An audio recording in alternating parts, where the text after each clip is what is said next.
Selamun aleyküm. Aleykümselam. Selamun aleyküm. Aleykümselam. İşte böyle. Yani. Selamünaleyküm. Aleykümselam. Biz çocuklara gün yapıyoruz da böyle bir...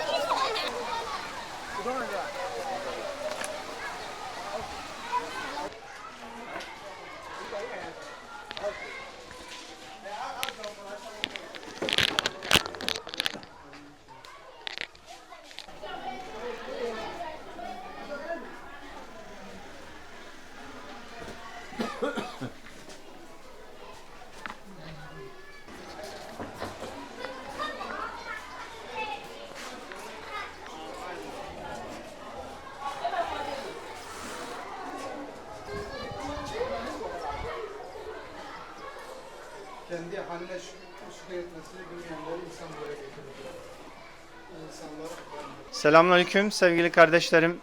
Sizlere Afrika Mali'den bir yetimhaneden sesleniyoruz. Cigiyabu yetimhanesi burası. Türkçesi umut anlamına geliyor. Yaklaşık 150 tane yetim var burada. Onun haricinde yine ihtiyaç sahibi yaklaşık olarak toplamını söylüyorum. Yetimlerle beraber 430 tane çocuk dışarıda seslerini duyuyorsunuz. Burada bizleri büyük bir heyecanla bekliyorlar. Ve arkadaşlar burada yaklaşık olarak bir çocuk 200 TL yani Türk parasıyla 200 liralık bir yardımla kıyafetlerini alabilir. Ayakkabı ve kıyafet yardımı bu çocuklara yapabiliriz. O yüzden ben sizlerden yardım talep ediyorum. Eğer verirseniz burada inşallah biz kendi ellerimizle dağıtacağız. Bir yetimhane diyoruz ama şöyle hocam şöyle döndürürseniz yani İstanbul ya da biz Türkiye şartlarında böyle bir yerde arkadaşlar herhalde mülteciler dahi böyle bir yerde kalmıyordur. Yani burası bakın 4 kişilik bir oda. Yerde herhangi bir halı yok. Gerçekten çok bakımsız. Yani aslında bizler cennette yaşıyoruz. Haberimiz olsun arkadaşlar. Teşekkür ederiz.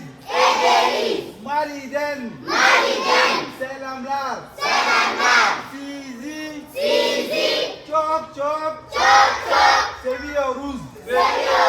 Allah kabul etsin.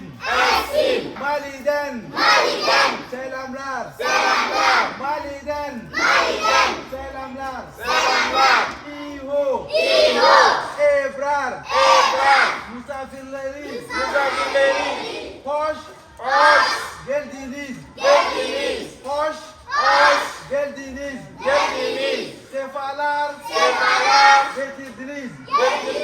Selamünaleyküm arkadaşlar. Afrika Mali Bamako Gigiyabu Yetimhanesi'nin kurucusu Meryem Hanım'la beraberiz. Şimdi kendisine soracağız buranın ihtiyaçları nelerdir? Ne talep ediyor? Acil ihtiyaçları nedir? Kendisine inşallah sorularımızı yöneteceğiz. Sorularımızı kendisine sorması için Davut kardeşime ben mikrofonu veriyorum.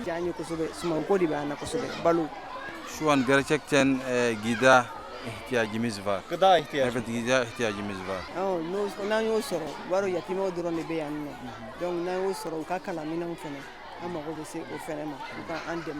Zaten burası yetimler kalıyorlar. Gıda ihtiyacımız var ve kırtasiye de ihtiyacımız var. Evet, yetimler için. Ve kıyafetler de ihtiyacımız var. Neylere? Kıyafet, Kıyafetlere giyim. ihtiyaç. Ça c'est 1250 sefa.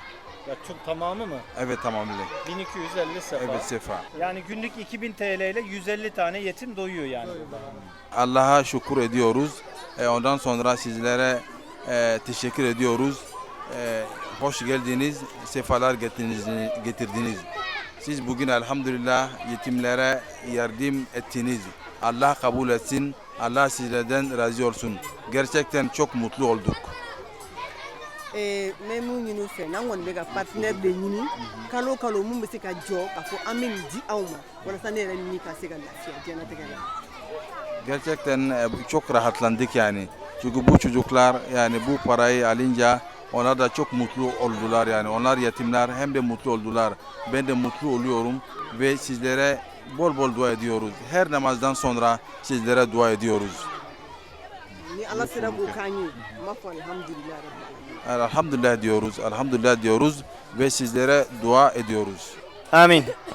Euzu billahi mineşşeytanirracim. Bismillahirrahmanirrahim. Elhamdülillahi rabbil alamin. Ve salatu vesselamu ala Resulina Muhammedin ve ala alihi ve sahbihi ecmaîn. İlahi ya Rabbi. Allah'ım şu yetimlerle, şu masum yavrularla ellerimizi açtık. Sana dua ediyoruz. Dualarımızı kabul eyle ya Rabbi. Allah'ım bizlere yardım eden, yardım gönderen şu garip kureba, şu gariban yetimleri yediren, içiren, giydiren hayırsever kardeşlerimizi iki cihanda aziz eyle ya Rabbi. Hanelerine bereket, huzur ihsan eyle. Allah'ım kazançlarına bereket ihsan eyle. Her türlü kaza, bela, musibet ve hastalıklardan onları muhafaza eyle. Kalplerinde her ne duaları varsa dinleri, dünyaları ve ahiretleri için hayırlı olan tüm dualarını sen kabul eyle ya Rabbi. Ya Rabbi sen onlara merhametinle, şefkatinle daha çok rızık et ver ki onlar da senin kullarını harcasınlar Allah'ım. Allah'ım bizleri de bu işlerde istihdam ettiği için, bu işlere bizleri köprü yaptığın için sana hamd ediyoruz. Ya Rabbi İH-i Ebrar ve çalışanlarına da sen rahmetinle muamele eyle ya Rabbi.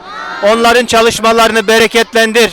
Çalışanlarına sağlık, sıhhat, afiyet ihsan eyle ya Rabbi. Allah'ım hizmetlerini daim eyle. Allah'ım senin dinin için, senin kullarını, senin Müslüman kullarının daha iyi okuyabilmesi, daha iyi yerlere girebilmeleri için, yetişebilmeleri için çalışan bu kardeşlerimize sen yardım ihsan eyle ya Rabbi.